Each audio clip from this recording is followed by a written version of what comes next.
بسم الله الرحمن الرحيم الحمد لله وكفى وسلام على عباده الذين اصطفى أما بعد أعوذ بالله من الشيطان الرجيم بسم الله الرحمن الرحيم من المؤمنين رجال صدقوا ما عاهدوا الله عليه فمنهم من قضى نحبه ومنهم من ينتظر وما بدلوا تبديلا وقال النبي صلى الله عليه وسلم افضل الصيام بعد رمضان شهر الله المحرم صدق الله العظيم وصدق رسوله النبي الكريم اللهم صل على سيدنا محمد وعلى آل سيدنا محمد وبارك وسلم.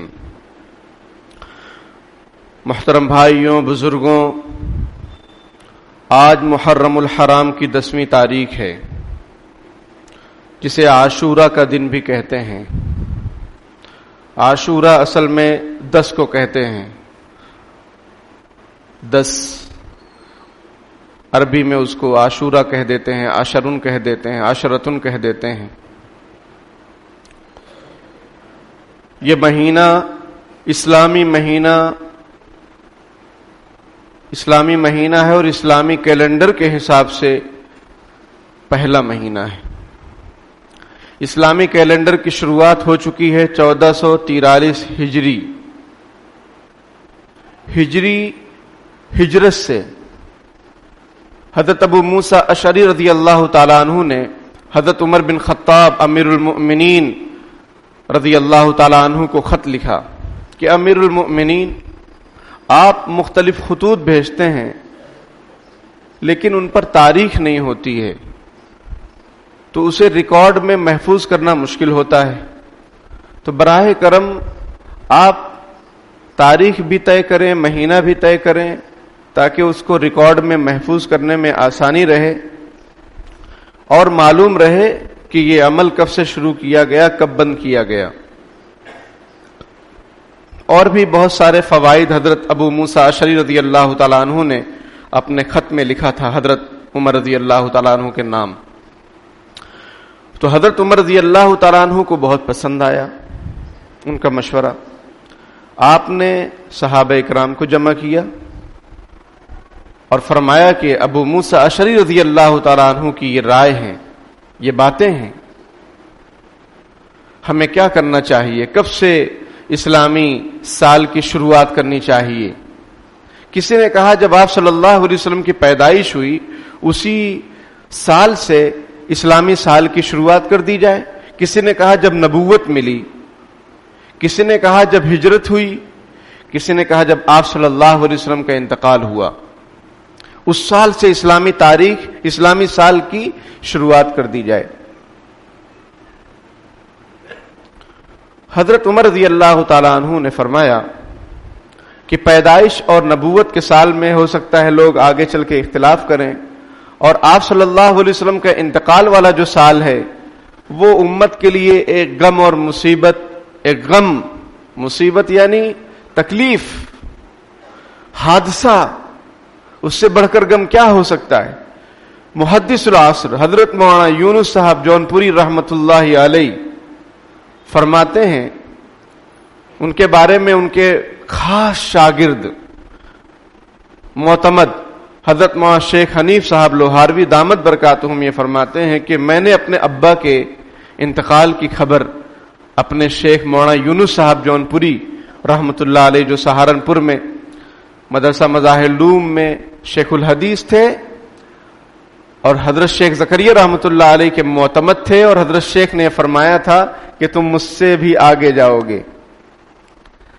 تو حضرت شیخ حنیف صاحب یہ کہتے ہیں میں نے اپنے والد کے انتقال کی خبر حضرت مولانا یونس صاحب جونپوری کو دی کہ میرے ابا کا انتقال ہو گیا. تو حضرت نے فرمایا کہ جب نبی اکرم صلی اللہ علیہ وسلم کا انتقال ہو گیا تو کیا تمہارے ابا اور کیا میرے ابا، اس سے بڑھ کر غم کیا ہو سکتا ہے امت کے لیے. تو حضرت عمر رضی اللہ تعالیٰ عنہ نے ارشاد فرمایا کہ آپ صلی اللہ علیہ وسلم کے وصال کا جو سال ہے وہ امت کے لیے ایک بہت بڑا غم کا سامان ہے.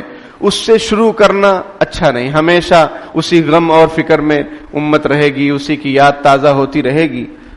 بہتر یہ ہے کہ ہجرت کے سال کو سن ہجری بنایا جائے، کیونکہ ہجرت کا سال وہ سال ہے ہجرت وہ چیز تھی جس نے مسلمانوں میں ایک نئی روح پیدا کر دی تھی اور اسلام کے دنیا میں غلبہ ہونے کا ذریعہ ہجرت بنی تھی، کیونکہ مکے کے اندر بہت زیادہ مسلمانوں کو ستایا گیا، تکلیفیں پہنچائی گئیں، کھل کر اسلام کو پھیلانے کا موقع وہاں نہیں مل پا رہا تھا، اس لیے اللہ رب العزت کی طرف سے ہجرت کا حکم ہوا اور ہمارے نبی نے، صحابہ نے، پہلی ہجرت تو ہجرت حبشہ کی طرف ہجرت ہوئی تھی، مدینے سے پہلے بھی ہجرت حبشہ کی طرف ہو چکی تھی، حضرت عثمان رضی اللہ تعالیٰ عنہ اس میں گئے تھے، حضرت جعفر طیار رضی اللہ تعالیٰ عنہ اس میں گئے تھے، لیکن دوسری ہجرت جو ہوئی جس میں صحابہ اکرام بہت سارے اور آپ صلی اللہ علیہ وسلم خود بھی مکہ چھوڑ کر مدینہ آئے، تو وہی ہجرت ایک ذریعہ بنی اسلام کے پوری دنیا میں پھیلنے کا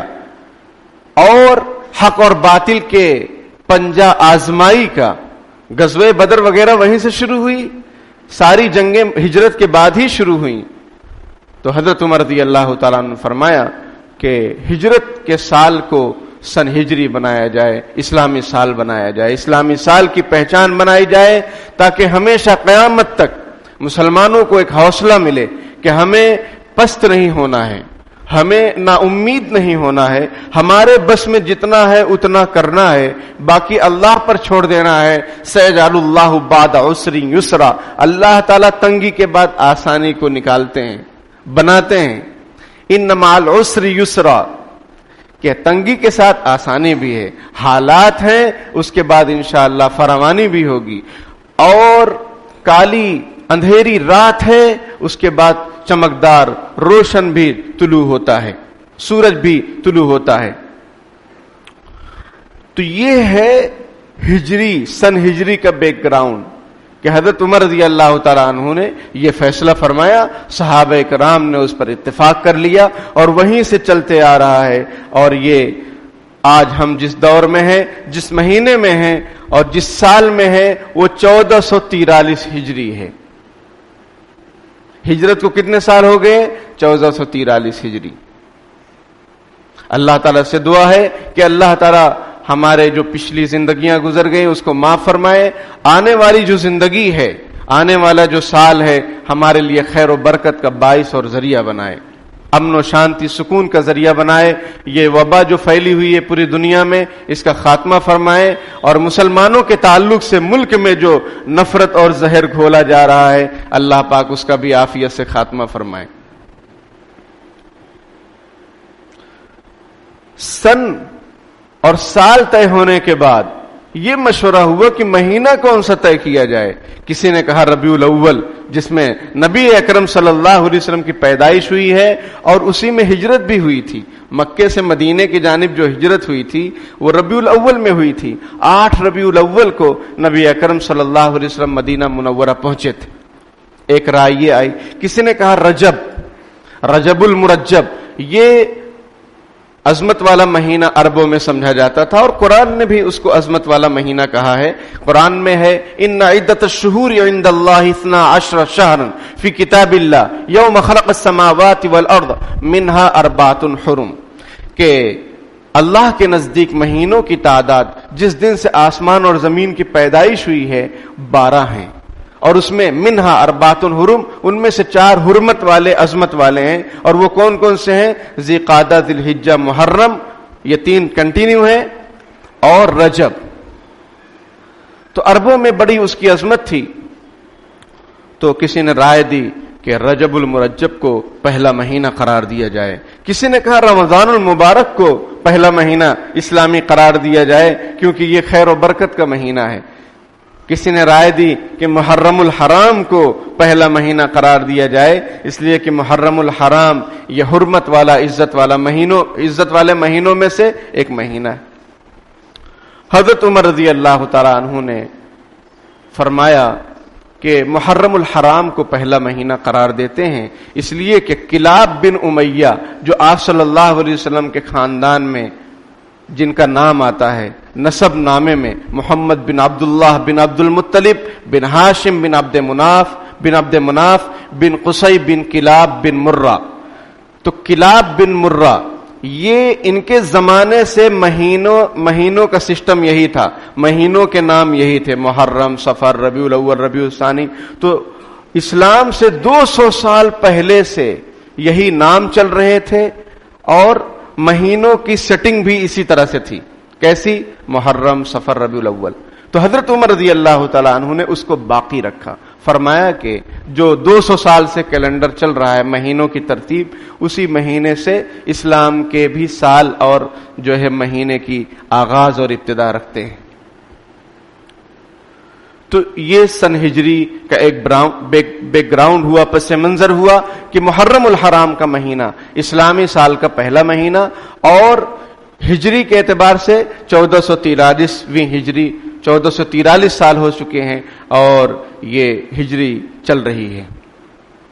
اس مہینے کی فضیلت ہے، میں نے حدیث شریف پڑھی شروع میں، افضل الصیام بعد رمضان، رمضان کے بعد افضل روزے، رمضان المبارک کے بعد افضل روزے شہر اللہ المحرم، اللہ کا مہینہ محرم ہے. اللہ کا بھائی اللہ کے مہینے تو سب ہیں. مجھ سے ایک استاد نے پوچھا وہاں ترکیسر میں، وہ بہت اچھے استاد ہیں، مولانا احمد صاحب ٹنکاروی دامت برکاتہم، کہ آپ کہاں سے ہیں؟ میں نے کہا میں الہ آباد کا ہوں. فرمانے لگے پوری دنیا الہ آباد ہے، پوری دنیا اللہ آباد ہے، کہ اللہ ہی نے پوری دنیا کو آباد کیا ہے. سمجھ رہے ہیں؟ کسی کے نام چینج کرنے سے حقیقت چینج نہیں ہوگی، انشاءاللہ پھر سے نام وہی ہوگا، نام رہے گا اللہ کا، بس نام رہے گا اللہ کا انشاءاللہ تعالی. تو سارے مہینے سارے دن اللہ کے ہیں.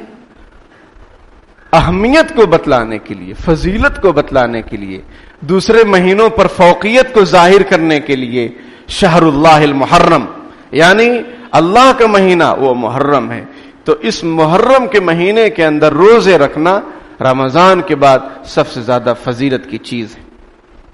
پھر نبی اکرم صلی اللہ علیہ وسلم نے ارشاد فرمایا کہ 10 محرم کو اللہ تعالیٰ توبہ کو، بندوں کی توبہ کو قبول فرماتے ہیں. اسی دن بنی اسرائیل کی توبہ قبول ہوئی تھی اور اللہ تعالیٰ اپنے بندوں کی بھی توبہ اس دن قبول فرمائیں گے. تو ہمیں اور آپ کو چاہیے کہ ہم اس مہینے میں روزوں کا اہتمام کریں، اس مہینے میں توبہ استغفار کا اہتمام کریں. اور اس کی فضیلت کیا ہے؟ نبی اکرم صلی اللہ علیہ وسلم جب مدینہ تشریف لائے تو آپ نے دیکھا کہ یہودی حضرات 10 محرم کو روزہ رکھ رہے ہیں.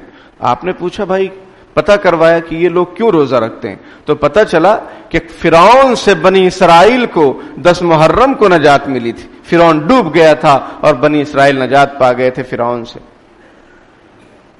تو نبی اکرم صلی اللہ علیہ وسلم فرمایا نحن احق و اولا بموسیٰ من بنی اسرائیل، کہ بنی اسرائیل سے یہود و نصارہ سے زیادہ حقدار موسیٰ علیہ السلام کے ہم لوگ ہیں، اس لیے کہ ہم موسیٰ علیہ السلام پر ایمان رکھتے ہیں. اور موسیٰ آپ صلی اللہ علیہ وسلم کے ایک طرح کے بھائی، کیونکہ وہ بھی نبی رسول، یہ بھی نبی اور رسول.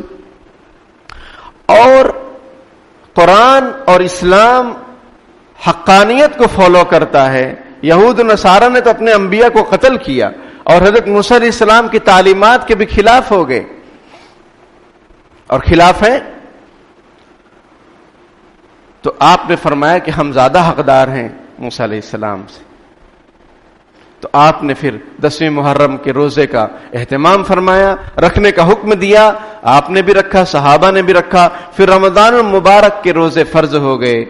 پہلے یہ فرض تھا 10ویں محرم کا روزہ، پھر رمضان کے جب روزے فرض ہو گئے تو اس کی فرضیت ختم کر دی گئی. اب اس کا روزہ رکھنا مستحب ہے، سنت ہے.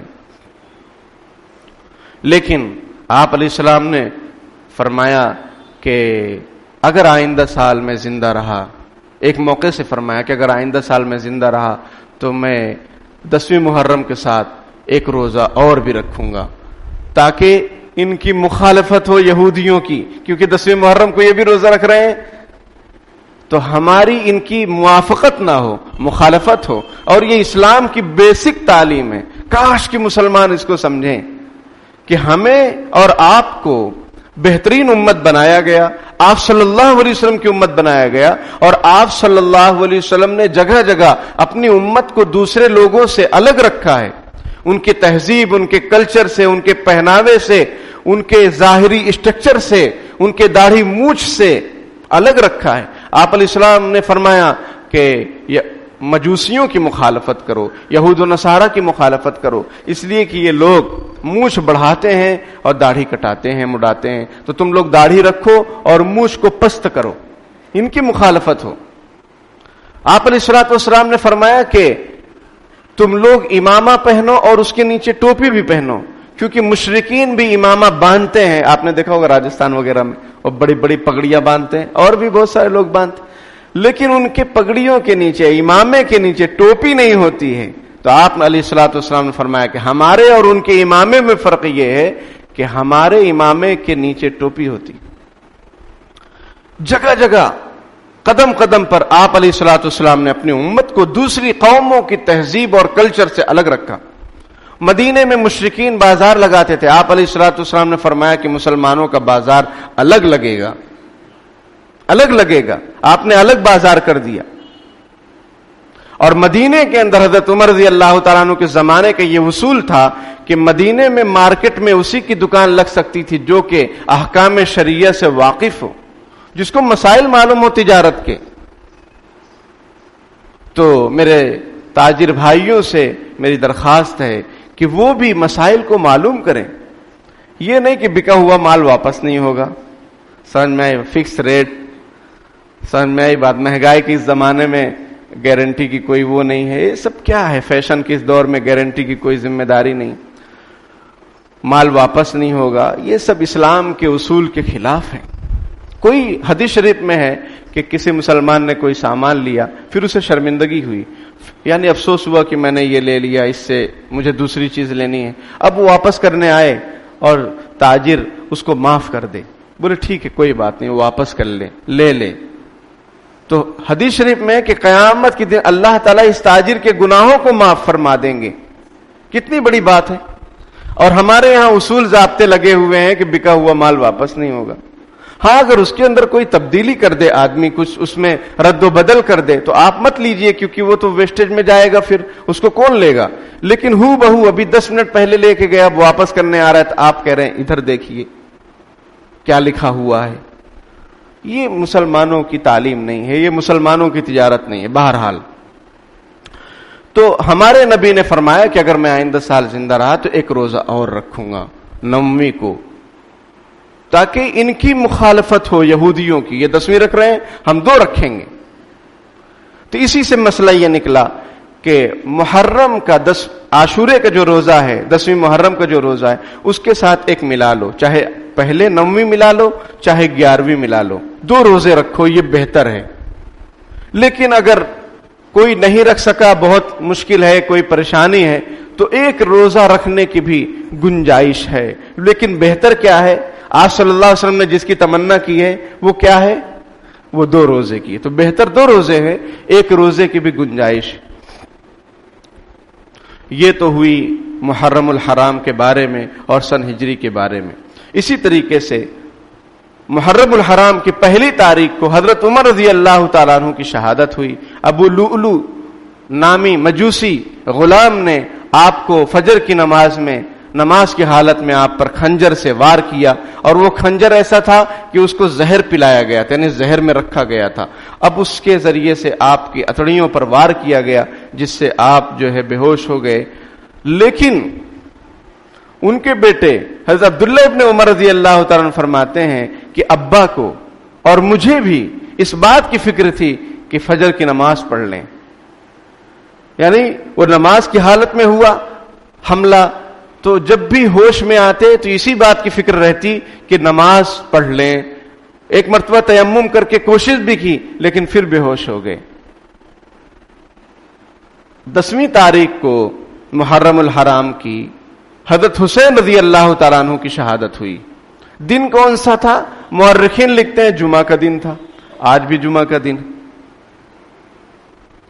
بعض مورخین نے یہ لکھا ہے کہ سنیچر کا دن تھا، اور یہی صحیح معلوم ہوتا ہے کیونکہ ان حضرات نے ظہر کی نماز ادا کی تھی، میدان میں صلاۃ الخوف.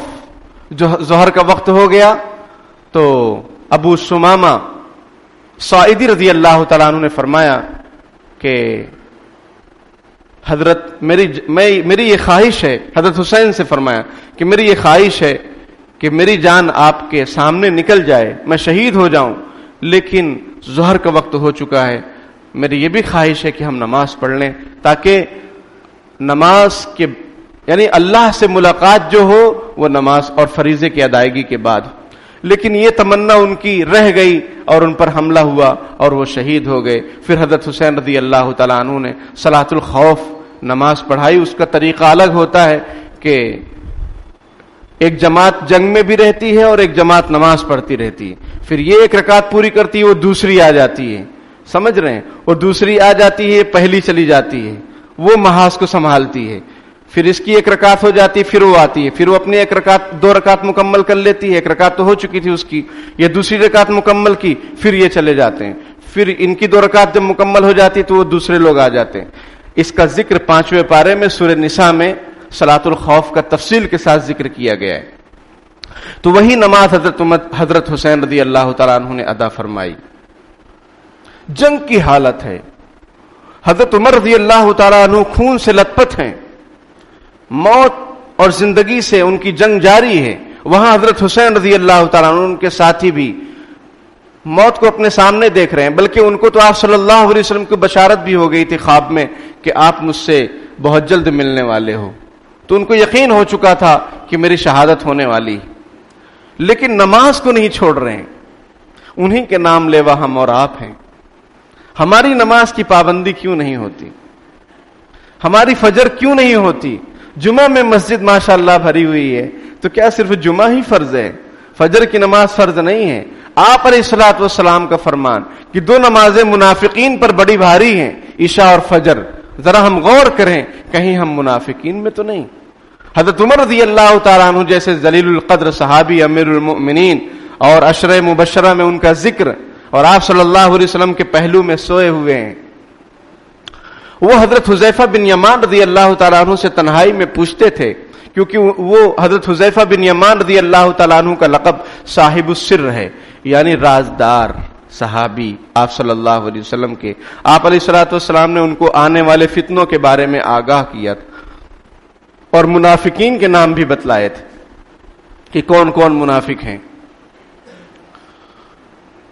اور آج ایسے لوگ انٹرنیٹ وغیرہ پر موجود ہیں جو امت کو گمراہ کر رہے ہیں، اور امت بھی چونکہ ناواقفیت میں اور موبائل سب کے ہاتھ میں ہے تو کچھ بھی سن رہے ہیں اور کچھ بھی عمل کرنے کے لیے مرے جا رہے ہیں کہ ہاں یہ نئی چیز مل گئی، اس پر عمل کر ڈالو.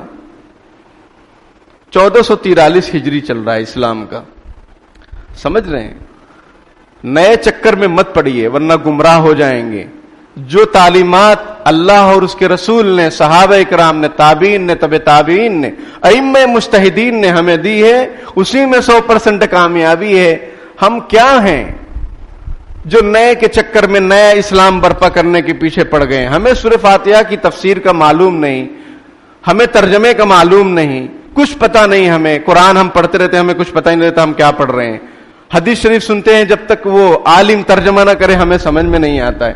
اور ہم نئے دین اور نئی تہذیب اور نئے کلچر کے پیچھے پڑ گئے ہیں. ان یوٹیوبر سے دین حاصل کر رہے ہیں. یوٹیوبر سے آپ ڈاکٹر بن جائیے، یوٹیوبر سے آپ حکیم بن جائیے، یوٹیوبر سے آپ انجینئر بن جائیے. آن لائن تعلیم پر ملک بھارت متفق نہیں ہے. بھارت میں کہہ رہا ہوں، مسلمان نہیں. آن لائن جو تعلیم ہو رہی ہے، سر کا پتہ نہیں، بچوں کا پتہ نہیں، نہ سر کا پتہ ہے نہ پیر کا پتہ ہے. آن لائن تعلیم، تو آن لائن اسلام سے ہم متفق ہو جائیں گے. آپ کیوں آتے ہیں پھر مسجدوں میں؟ مسجدوں کی جماعتوں کا سسٹم کیوں ہے؟ اسی لیے خطاب کا سسٹم کیوں ہے؟ اسی لیے کہ روبرو جو بات ہوتی ہے. آپ ڈاکٹروں کے پاس علاج کرانے کیوں جاتے ہیں؟ وہ نبض کیوں چیک کرتا ہے؟ پتہ چلتا ہے اس کو کہ آپ کی بیماری کیا ہے اور آپ کے نبض کی حالت کیا ہے. ایسے ہی فون سے علاج کروا لو. ڈاکٹر بلاتا ہے کہ آؤ پہلے میں دیکھتا ہوں سامنے آپ کا بچہ ہو یا آپ ہو. تو میرے بھائیوں، یہ یوٹیوب کے فتنے سے بچیے طرح طرح کے ڈاکٹر انجینئر اپنے آپ کو علماء گھوشت کر رہے ہیں اور احادیث فٹافٹ بیان کر رہے ہیں. اس میں ایک انجینئر فتنہ ہے وہ یہ کہتا ہے کہ صحابہ میں 10 منافق تھے، جبکہ روایت میں یہ ہے کہ میرے امت میں 10 منافق ہوں گے. امت کا لفظ ہے، اس نے اس کو صحابہ سے جوڑ دیا اور اس کے فالوورز اسی کو لے کر آگے بڑھ گئے. یعنی صحابہ سے امت کو کاٹ رہے ہیں. شاگردوں سے اگر کاٹ دو گے تو استاد کی تعلیمات تم کو کہاں سے ملیں گی؟ استاد ہیں نبی اکرم صلی اللہ علیہ وسلم اور ان کے اولین شاگرد ہیں صحابہ کرام رضوان اللہ تعالی علیہم اجمعین، جنہوں نے دین کو آپ صلی اللہ علیہ وسلم سے براہ راست اخذ کیا، لیا، دیکھ کر لیا. ان سے امت کو کاٹنے کی کوشش اور سازش ہو رہی ہے اور ہم یوٹیوب کو سنتے جا رہے ہیں. ارے علماء کی جو مجلسیں ہوتی اس میں آئیے، ہم آپ کو دعوت دے رہے ہیں، آئیے. آپ کی اس مسجد میں کئی مجلسیں ہوتی ہیں، کیوں نہیں آتے؟ سب معلوم ہے آپ کو، کچھ معلوم نہیں. جہالت کے اندھیروں میں ہم چلتے جا رہے ہیں، نفسانی خواہشات میں ہم گرتے جا رہے ہیں، لیکن فکر ہی نہیں ہے. یوٹیوب پر سب دیکھ لے رہے ہیں، موبائل پر سب سن لے رہے ہیں. غلام محمد قادیانی کی بھی ویب سائٹ ہے، اس کے بھی یوٹیوب ہیں. اور جو کون ہے؟ جو مدعی نبوت تھا مرزا غلام محمد قادیانی، وہ کہتا تھا میں آخری رسول ہوں. اس کی بھی ویب سائٹ ہیں، اس کی بھی ساری تعلیمات ہیں. آپ کو کیسے پتا چلے گا کہ یہ کس کی ویب سائٹ ہے؟ آپ کو کیسے پتا چلے گا کہ یہ کس کا یوٹیوب چینل ہے اور یہ بولنے والا کون ہے؟ یضل بہ کثیرا ویہدی بہ کثیرا. قرآن ایک ایسا نظام ہے، ایک ایسا سسٹم ہے کہ اس سے بہت سارے لوگ گمراہ بھی ہوں گے. اللہ تعالیٰ فرماتے ہیں اس کا غلط مطلب بیان کر کے اپنا مطلب اپنی نفسانی خواہشات کو قرآن پر سیٹ کریں گے. خود بدلتے نہیں، قرآن کو بدل دیتے ہیں. خود بدلتے نہیں، قرآن کو بدلتے. وہ لوگ قرآن سے گمراہ ہوں گے. وَيَهْدِي بِهِ كَثِيرًا. اسی قرآن سے بہت سارے لوگ ہدایت بھی پائیں گے، جن کے اندر طلب صادق ہوگی، سچائی ہوگی، جنہیں فکر ہوگی کہ بھائی سچ کیا ہے. اور آج یہ بھی سننے میں بات آتی ہے کہ ہماری نئی نسل میں ایک بھوت سوار ہے، ہمیں حق کی تلاش ہے. تمہارے ابا کس پر تھے؟ اور یہ علماء جو گزر گئے وہ کس کی تلاش میں تھے؟ وہ کس مسلک اور مذہب پہ چلنے والے تھے؟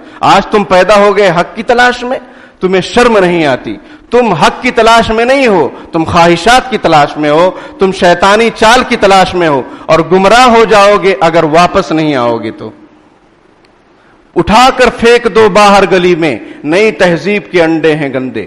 اپنے علماء پر بھروسہ کرو. نہیں بھروسہ کرو گے تو کس پر بھروسہ کرو گے؟ پھر گمراہ ہو جاؤ گے. علاج ڈاکٹروں سے کراتے ہو یا انجینئر سے کراتے ہو؟ علاج ڈاکٹر سے کراتے ہو یا ماسٹر سے کراتے ہو؟ علماء انبیاء اکرام کے وارثین ہیں. یہ بار بار مجھے اس لیے کہنا پڑتا ہے کہ امت میں بہت سارے لوگ ان کے خیالات اس طرح بنتے جا رہے ہیں کہ ہمیں علماء کی ضرورت نہیں ہے. آپ کے ابا کا نکاح علماء نے پڑھایا تھا اور آپ کا بھی نکاح انشاءاللہ عالم ہی پڑھائے گا. کوئی ڈاکٹر صاحب کو کہو گے تو بھگا دیں گے، وہ مینٹل ہاسپٹل کا پتہ دیں گے. آپ کی جنازہ انشاءاللہ علماء ہی پڑھائیں گے. آپ کے دادا پر دادا کا جنازہ بھی علماء نہیں پڑھا. امت علماء سے کٹے گی تو کس کے پاس، اس کو کہاں سے علم حاصل ہوگا؟ علماء میں آپ یہ بھی سمجھیں، علماء یعنی وہ نہیں کہ جو عالم بن گیا اپنے اوپر لیبل لگا لیا. علماء کسے کہتے ہیں؟ قرآن سے پوچھئے، وہ بتائے گا علماء کسے کہتے ہیں. انما یخشی اللہ من عبادہ العلماء. اللہ سے ڈرنے والے علماء ہیں. یعنی جو اہل علم ہیں وہ اللہ سے ڈرنے والے ہیں. جو فاسق فاجر ہوں وہ علماء کیسے؟ جو سنتوں کو چھوڑتے ہوں، جو سنتوں کے عاشق نہ ہو، جنہیں دین اور رسول اور اللہ کی کوئی فکر نہ ہو، جنہیں مذہب اسلام کی کوئی فکر نہ ہو، وہ علماء نہیں ہیں. اے بسا ابلیس آدم روئی ہست، پس بہر دستے نہ باید داد دست، کار شیطان می کند نامش ولی، گر ولی این است لعنت بر ولی. یہ شیخ سعدی رحمۃ اللہ علیہ فرماتے ہیں کہ بہت سارے ابلیس آدمی کی شکل میں گھوم رہے ہیں. ہر ایک کے ہاتھ میں اپنے ہاتھ کو مت دے دو. شیطانی کام کریں اور ان کا نام ولی ہو، یہ ولی نہیں ہے. اگر یہ ولی ہے تو ایسے ولیوں پر لعنت ہے. شیطانی کام کر کے کیسے کوئی ولی ہو سکتا؟ سنتوں کی اتباع. بہرحال میرے بھائیوں، اس مہینے کا ایک پیغام ہے، وہ یہ ہے کہ نیا سال شروع ہو رہا ہے. آپ کی زندگی کے کئی سال گزر گئے. اب آپ نے کیا کیا تھا؟ اور آنے والے کتنی زندگی آپ کی باقی ہے آپ کو معلوم نہیں ہے، کسی کو معلوم نہیں ہے۔ وما تدری نفس ماذا تکسب غدا، آدمی کل کیا کرے گا، بأی ارض تموت، اس کو کون سی زمین پر موت آئے گی اس کا علم اللہ کے پاس، قیامت کب آئے گی اس کا علم اللہ کے پاس، بارش کب ہوگی اس کا علم اللہ کے پاس، ماں کے پیٹ میں کیا ہے اس کا علم اللہ کے پاس، وہ نیک بخت ہے یا بدبخت ہے اس کا علم اللہ کے پاس ہے۔